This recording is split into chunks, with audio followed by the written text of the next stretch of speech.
दोस्तों, इस वीडियो में हम उन चार प्रवृत्तियों के लोगों की बात करेंगे जिसको सुनकर आप पता लगा सकेंगे कि आप किस प्रवृत्ति में आते हैं।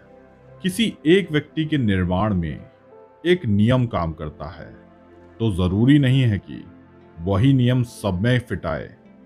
कुछ व्यक्ति सुबह उठकर अपने काम को मैक्सिमम पोटेंशियल से कर लेते हैं, तो कुछ रात के लोग होते हैं, यानी रात में अपना मैक्सिमम दे पाते हैं। किसी को बैठकर काम करना पसंद है, तो किसी को इधर उधर दौड़कर, किसी को अकेले में रहकर काम करना पसंद है, तो किसी को सामूहिक काम करना पसंद है।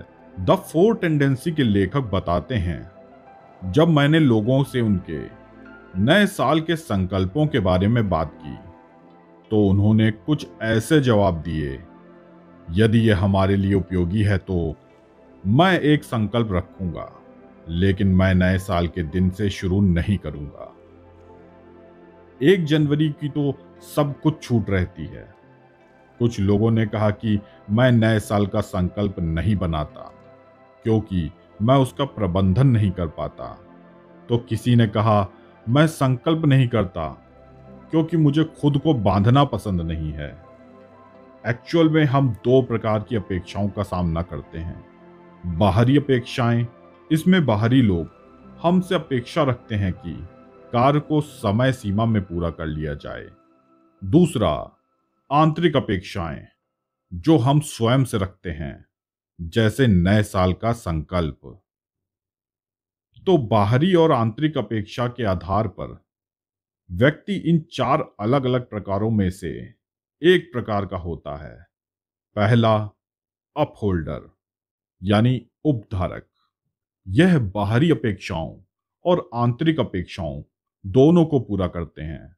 जैसे आपके दोस्त ने आपसे कहा कि आज दिन में यह काम पूरा करना है, तो आप उस काम को पूरा करेंगे। और यदि आपने स्वयं से कहा कि कल सुबह मुझे मॉर्निंग वॉक पर जाना है, तो आप उस अपेक्षा को भी पूरा करेंगे। दूसरा, क्वेश्चनर, प्रश्नकर्ता। ये उन्हीं अपेक्षाओं को मानते हैं जो उन्हें लगता है सही है, अतः ये आंतरिक अपेक्षाओं को पूरा करते हैं।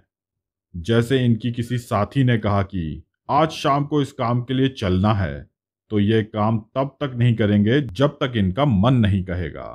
तीसरा, ऑब्लिगर्स।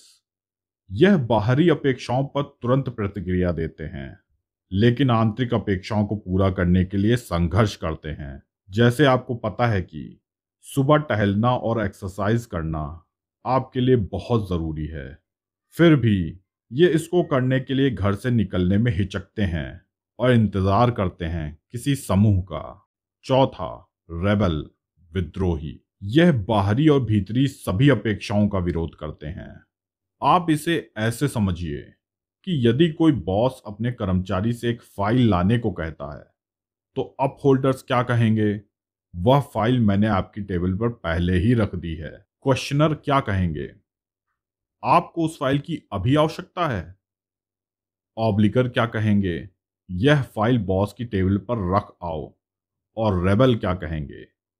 बॉस, वहीं थोड़ी दूर पर फाइल रखी है, ले लीजिए। जब शोधकर्ताओं ने इस पर रिसर्च किया तो पाया कि 41% ऑब्लिगर, 24% क्वेश्चनर, 19% अपहोल्डर और रेबल की संख्या 17% थी। लेखक ने ट्रैफिक लाइट की मॉडल का उपयोग करके इसको और अच्छे तरीके से समझाया है। क्वेश्चनर के लिए पीला रंग, जो तय करते हैं कि आगे बढ़ना है कि नहीं। रेबल के लिए लाल रंग, जो हमेशा ना कहने के लिए तैयार रहते हैं। ऑब्लिगर के लिए हरा रंग, जो हमेशा आगे बढ़ने के लिए तैयार रहते हैं। और लेखक ने अप होल्डर के लिए ब्लू रंग को चुना है। हमें अपने स्वभाव के बारे में पता होना चाहिए, क्योंकि हम अपने स्वभाव, हितों और मूल्यों के आधार पर ही आगे बढ़ पाएंगे। व्यक्ति हमेशा अपने सर्वश्रेष्ठ प्रवृत्ति का पता लगाने की कोशिश करता है और उसमें खुद को ढाल लेता है। किसी विशेष प्रवृत्ति के लोग सबसे खुश, स्वस्थ और सबसे अधिक उत्पादक नहीं होते, बल्कि वह लोग जिन्हें पता है कि अपनी प्रवृत्ति की ताकत का उपयोग कैसे करें। अपनी कमजोरियों का मुकाबला कैसे करें, अर्थात आत्मज्ञान के साथ आप अपने समय का सही उपयोग कर सकते हैं, सही निर्णय ले सकते हैं, कम तनाव झेल सकते हैं, स्वस्थ हो सकते हैं और अन्य लोगों के साथ बहुत प्रभावी ढंग से जुड़ सकते हैं। बहुत से लोग अपनी प्रवृत्ति के विपरीत कैरियर में चले जाते हैं। क्या यही कारण है उनके नाखुश रहने का? एक क्लर्क जिसे कहा जाता है तुम्हें इस फाइल को परसों तक रेडी करना है, और वह क्लर्क स्वभाव से प्रश्न करता है, तो क्या वह अपने इस काम को खुशी से कर पाएगा? तो यहां प्रश्न यह है कि क्या हम अपनी प्रवृत्ति को जानकर अपनी परिस्थितियों को बदलने का प्रयास नहीं कर सकते? कम से कम हम अपनी प्रवृत्ति को पहचान कर अपने ऊपर करुणा कर सकते हैं या उसमें सुधार कर सकते हैं। और दूसरी तरफ, जब आप अपने ऑफिस या घर पर दूसरे सदस्यों के स्वभाव को जान लेते हैं तो आपको उनकी बातों का बहुत बुरा नहीं लगता और आप उनके प्रति विनम्र हो सकते हैं। तो किसी व्यक्ति को बुरा कहने से पहले उसके स्वभाव पर नजर डालिए। दोस्तों, हमें पता है कि आप इस समय सोच रहे होंगे कि आप किस प्रवृत्ति में आते हैं।